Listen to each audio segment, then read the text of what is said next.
My name is Frampton. I'm an architect based in New York, and I have a practice called Only If. Actually, I think it seems like in my career it's always kind of beginning in a way over and over again. So it's hard to say that there's kind of one moment where something began.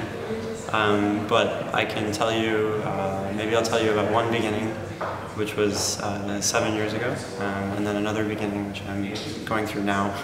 Actually, so I worked in 2006. I went to Rotterdam, where I met you, and I was there for about 3 years, losing a series of competitions.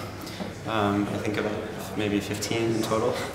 It was an amazing experience. I actually had the opportunity to kind of work with a lot of super talented kind of young people, and it was.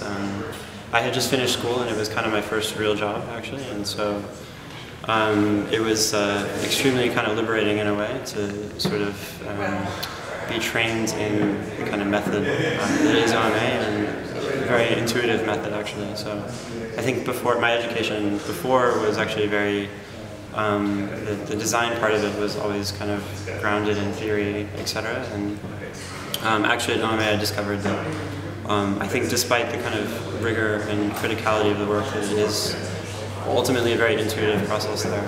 So I was in Rotterdam for 3 years, and then when we eventually won a competition, the Taipei Performing Arts Center, we started an office in Hong Kong.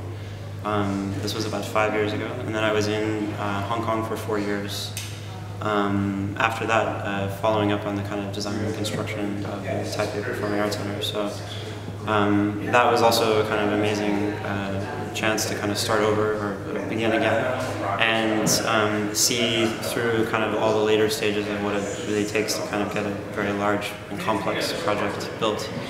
And it's under construction now. So I actually left OMA about a year ago, almost a year ago to the date actually, and decided to again kind of start over and moved to New York, opened a practice that's called Only If, and now that's primarily what I'm doing, and that's again been a kind of a new beginning, because I have to rethink everything that I kind of learned and question, what do I take with me, what do I reinvent, what's useful, what's kind of crutch, and those are actually the questions that I'm grappling with right now. In my office, and we're doing actually all kinds of work. It's a range of different things. We have doing kind of a series of single-family houses, a prototype for a kind of low-cost house that's starting construction soon. We're doing bigger kind of housing projects in New York and Manhattan. Doing a large-scale kind of planning work that builds on my interest in urbanism. In Hong Kong, I was also worked on a project together with 2 other co-authors, Jonathan Salt and Clara Wong. We did a book together about Hong Kong, a kind of 3-dimensional Noli plan of the city. And so I'm actually looking for ways to kind of maintain the links to that bigger scale of work, and also kind of working in Asia too. And I considered actually a lot of different locations and a lot of different ways of doing it, right? And I knew that I wanted to my goal is to kind of build stuff basically. And I think that the kind of traditional path to opening an office maybe closer to yours, not that it's sort of better or worse, is to actually teach and to kind of build really a body of work and project, and through a lot of maybe more speculative or spectacular exercises, but I wanted to be actually, having worked on a building for the last 5 years, I wanted to really build stuff now, and so I thought that if being in New York, kind of having a physical office, a space, that immediately kind of signified my seriousness about doing it, and also being in New York, I think it's a tough environment, it's really, it's very expensive, there's high overhead.